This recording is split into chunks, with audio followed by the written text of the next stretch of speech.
எல்லாரும் நல்லா இருக்கீங்களா? இன்னைக்கான பதிவு, "உன்னையே நீ எண்ணிப்பார், எதையும் ஏன், எதற்கு, எதனால் என்று கேள். ஆழமாகவும் தெளிவாகவும் எதையும் நீ சிந்தனை செய். உண்மைக்கும் மனித பண்பிற்கும் முக்கியத்துவம் கொடு. உன் பகுத்தறிவை உபயோகித்து செயல்படு."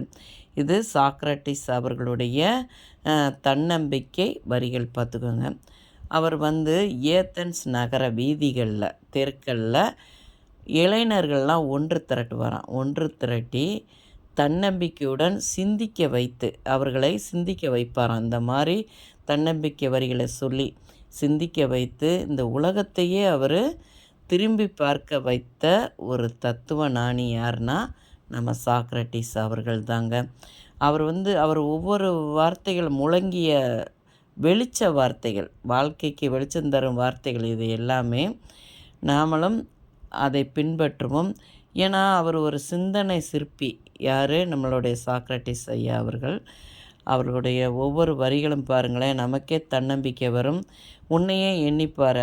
அதுக்கு அர்த்தம் பார்த்திங்கன்னா, நீ ஏன், எதற்கு, எதனால் என்று கேள்விகள்லாம் உண்மையில் நமக்குள்ளே நம்ம கேள்வி கேட்க ஆரம்பித்தா தான் அது 1000 கேள்விகளுக்கு நமக்கு விடை தெரியும் பார்த்துக்கோங்க.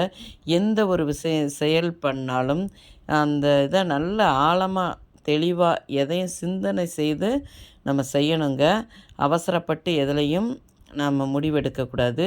பொதுவாக உண்மை சொல்கிறவங்களுக்கும் மனித பண்பு இருக்கும். ஒவ்வொரு மனிதர்களுடைய பண்பு இருக்குல்ல, அவர்களுடைய குணங்கள், அதுக்கு நம்ம முக்கியத்துவம் கொடுக்கணும்.